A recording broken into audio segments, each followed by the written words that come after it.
Whitney and Tyler have reached the end of the road after he calls her messed up for visiting Tony. She's furious and ends it, then sleeps with Joey. Tyler's gutted and has a punch-up with Joey, and later he and Whitney accept that they'll never repair the damage.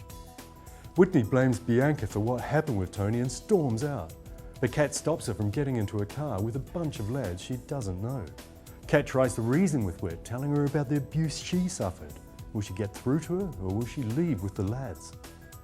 Alfie's worried about Kat's reaction to the engagement party, but she puts on a brave face when Roxy starts decorating in front of her. Kat asks Carl to be his +1 at the party, but gets tipsy, then has a row with Roxy, and Alfie accuses her of throwing herself at the nearest bloke, as usual. Kat drags Carl into an alley, but he coldly rejects her and tells her she's common and to go home and sleep it off. He ends at risk of totally losing Lucy with his snide comments, and when she impresses Janine, she gives her more responsibility. Time to take sides, Lucy. Next, we're in Weatherfield. David's loving how his plan is getting to Nick after he gets paranoid about his staff after a bad review on TripAdvisor and the watered down spirits. Leanne reassures him there's no vendetta and organises a family meal, another opportunity for David to undermine Nick. Then Leanne gets a letter asking her if she knows who Nick was with on Christmas night.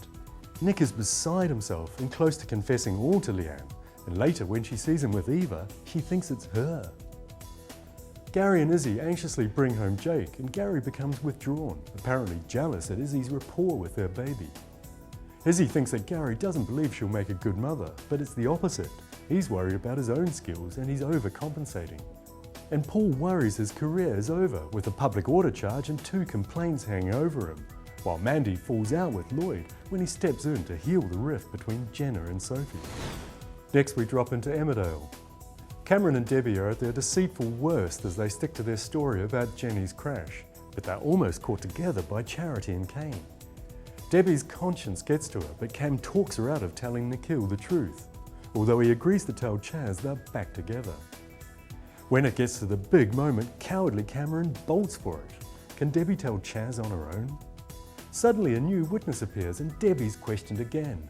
Kane is suspicious when he registers Debbie and Cam's closeness, and later Sarah tells him Cameron's been calling. Nicola is stunned when Bernice tells her she suspects Steve has another woman and wants Jimmy to spy on him. And the real Vanessa is taking shape. She tells Rona why she knows it's dangerous to self-medicate and tells Moira she has feelings for her mystery addict friend.